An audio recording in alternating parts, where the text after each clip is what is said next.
In West Kingston, fame doesn't grow into mansions. It settles into concrete rust and long silences. U-Roy helped shape modern music, yet the home he left behind tells a far quieter story. This abandoned house isn't about poverty. It's about what legacy fails to protect when contracts end and applause fades. How does a man who changed the sound of the world end up with walls that no one claims? To answer that, we have to rewind, back to the career that made U-Roy impossible to ignore. U-Roy was born Ewart Beckford on September 21, 1942, in Jonestown, St. Andrews Parish, one of Kingston's toughest and most musically fertile neighborhoods. His beginnings were modest but disciplined. He grew up in a household shaped by faith and sound. His mother was an organist for the choir at a local Seventh-day Adventist church. Church wasn't just spiritual grounding, it was early training in rhythm, timing, and projection. Long before microphones, U-Roy learned how a voice could command a room. The nickname U-Roy came not from branding, but family. A younger relative struggled to pronounce Ewart, and the simplified name stuck. He attended Denham Town High School, absorbing street culture alongside formal education. Outside the classroom, his ears were wide open. He listened obsessively to American rhythm and blues artists, Louis Prima, James Brown, Ruth Brown, Fats Domino, Rufus Thomas, Smiley Lewis. But one voice stood out above the rest: Louis Jordan. Jordan's playful phrasing and conversational delivery planted a seed that would later reshape global music. That seed found direction in Kingston's sound system culture. Inspired by Count Machuki, the original Jamaican mic stylist, U-Roy began his professional DJ career in 1961 on Dickie Wong's sound system, later moving through Sir George the Atomic, Sir Coxsone Dodd's setup, and eventually King Tubby's hometown hi-fi. These weren't lateral moves, each system was a classroom. U-Roy learned crowd control, timing, improvisation, how to ride a rhythm without overpowering it. While others played records, he spoke over them. That was the innovation. His first single, Dynamic Fashion Way, 1969, produced by Keith Hudson, hinted at something new. Then came collaborations with Lee Scratch Perry and Peter Tosh on Earth's Rightful Ruler. But the breakthrough arrived in 1970 at Duke Reid's Treasure Isle. Wake the Town and Wear You to the Ball exploded across Jamaica. For the first time, a DJ, talking, boasting, narrating over existing tracks, was outselling traditional singers. U-Roy became the island's most in-demand voice, working with nearly every major producer of the era: Bunny Lee, Phil Pratt, Sonia Pottinger, Rupie Edwards, Alvin Ranglin, Lloyd Daly. In 1971, his DJ version of The Tide is High proved the format could reinterpret hits rather than replace them. A year later, he toured England with Roy Shirley and Max Romeo, introducing UK audiences to a vocal style they'd never heard, one that would later influence punk, dub, and eventually hip-hop. The international leap came in 1975 when Virgin Records released Dread in a Babylon across the US, Europe, and Jamaica. The album sold strongly in the UK, helped by Virgin's rapid expansion. Tracks like Runaway Girl carried Jamaican street energy into European record shops. More albums followed: Natty Rebel, Rasta Ambassador, Jah Son of Africa, cementing his role as reggae's most influential voice without singing a single melody. By 1978, U-Roy founded his own sound system, Stir Gav, named after his sons. It became a launchpad for the next generation, ranking Joe, Josie Wales, Charlie Chaplin, Joss Screw. Decades later, his influence reached another peak when he appeared on Toots and the Maytals' True Love album, which won the 2004 Grammy and featured artists like Willie Nelson, Eric Clapton, and Jeff Beck. In 2007, Jamaica awarded him the Order of Honor. Yet even near the end, he kept recording. He gave the world a voice. But back in Kingston, one place remained silent: the house he left behind, unfinished and forgotten. Abandoned house in Kingston, Jamaica. Tucked into a residential stretch of Kingston, the property is modest by celebrity standards, yet substantial by any practical measure. A 4-bedroom, 3-bathroom home with a 2-car garage, sitting on a solid concrete foundation, roughly 1,347 square feet. Structurally, it holds together. The bones are strong. High ceilings give the interior air and openness. The layout suggests an open-plan living room, built for family movement rather than show. But today, the house stands abandoned. No fresh paint, no maintained yard, no signs of daily life. Time has settled into the corners. Dust, weather, and neglect now define what could have been a comfortable home. The irony is sharp. The structure itself isn't broken. It simply stopped being finished, emotionally and financially. Like a song that never got its final verse. There is little public information about how long U-Roy owned the house or why it fell silent. No dramatic foreclosure headlines, no celebrity scandals attached to the address. Just absence. That silence invites questions. Was it touring life that kept him away? The economics of reggae contracts? Medical costs later in life? Or the simple truth that influence does not always convert into security? From a real estate perspective, the property still carries clear investment value. Renovated, upgraded, and maintained, it could become a desirable Kingston family home. The location works. The structure works. The math works. What failed wasn't architecture. It was protection. The house doesn't tell a story of poverty. It tells a story of disconnect between cultural impact and financial security. And that disconnect leads directly to the harder truth behind the legend.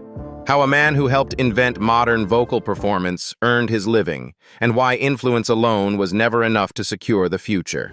Income and net worth. At the time of his death in 2021, U-Roy's net worth was never clearly documented, and that absence is telling. As a pioneer of toasting, the vocal style that laid the groundwork for dub, dancehall, and eventually global hip-hop, his value to music history was enormous. His compensation, less so. The foundation of his earnings came from recordings and music royalties. Beginning in 1970 with Duke Reed's Treasure Isle label, singles like Wake the Town and Wear You to the Ball reshaped Jamaican music overnight. Albums such as Dread in a Babylon, 1975, released through Virgin Records, sold strongly in the UK and Europe. Over the decades, reissues, compilations, and licensing, often through labels like Trojan Records, generated steady but modest income. Streaming and posthumous releases added longevity, not windfall. Live performance was the other pillar. From his early days on sound systems in the 1960s, Dickie Wong, Sir George Atomic, Coxsone Dodd, King Tubby, U-Roy earned through dances, clubs, and later international tours and reggae festivals. He stayed active well into his later years, releasing albums in 2012 and 2018 and appearing on projects celebrated globally. Touring paid bills. It didn't build estates. In 1978, he launched Stir Gav Sound System, named after his sons. It became one of Jamaica's most respected platforms, launching careers for artists like Ranking Joe, Charlie Chaplin, and Josie Wales. Stir Gav generated direct income from events and immense indirect value through prestige and mentorship. But prestige doesn't compound like publishing equity. In American terms, U-Roy helped invent the microphone culture, but never owned the microphone company. His wealth lived in influence, not paperwork. Which raises the human question next. How did that reality shape the man behind the legend? The father, partner, and quiet presence away from the stage. Personal life. While his voice became one of the most influential forces in modern music, the man himself remained rooted in Kingston, choosing familiarity over spectacle. At the center of that life was Marcia Smikle, his partner of more than 40 years. Their relationship was not defined by celebrity optics, but by endurance. Through touring, recording cycles, and long stretches of financial uncertainty, Marcia provided structure and care. She was not just a companion, but a stabilizing force, especially as the physical demands of age and illness began to accumulate. Together, they built a large family, 16 children, a reality that anchored U-Roy firmly to everyday concerns most legends never have to face. In Jonestown and the surrounding areas of West Kingston, U-Roy was known less as an icon and more as a constant presence. He didn't separate himself from the community that raised him. Neighbors recall generosity that came without ceremony, help offered quietly, advice given without expectation. He took a particular interest in mentoring younger people, often outside of music, encouraging discipline, patience, and respect. There were no press releases, no cameras. His influence operated the same way his early toasting did, direct, unfiltered, and personal. As he entered his later years, health challenges began to reshape his daily life. From the early 2000s onward, U-Roy managed diabetes and hypertension, conditions that required strict medication routines and constant monitoring. Marcia became his primary caregiver, helping him maintain stability for decades.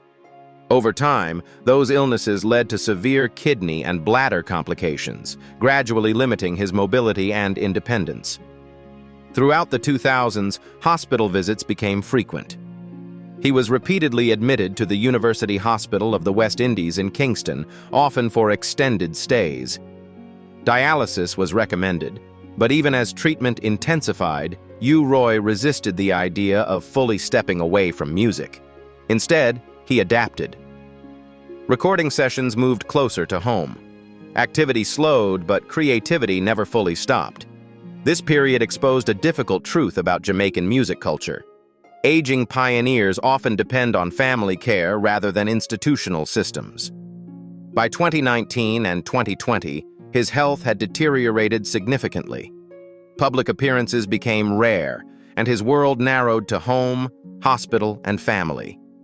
The reggae community acknowledged his contributions through tributes and honors, but the daily burden of care rested almost entirely on those closest to him. It was a quiet ending for a man whose work had once filled dance halls across continents. U-Roy passed away on February 17, 2021, at the age of 78, following complications from surgery related to internal bleeding caused by long-standing kidney disease linked to diabetes and hypertension. His death, announced by his family and confirmed by Trojan Records, triggered an immediate global response. Jamaican government officials issued statements of mourning, while international outlets such as the New York Times, Rolling Stone, and the BBC framed his passing as the loss of a foundational architect of modern music. Tributes poured in from across generations. Shaggy called him one of our heroes. David Rodigan described him as a figure who changed the paradigm of Jamaican music. Mad Professor was blunt. Without U-Roy, there would be no dancehall, no hip-hop, no rap. Ali Campbell of UB40 praised him as an inspiration whose sound would live on indefinitely. Just months later, in August 2021, Marcia Smikle passed away as well, closing a partnership that had sustained U-Roy through nearly his entire adult life.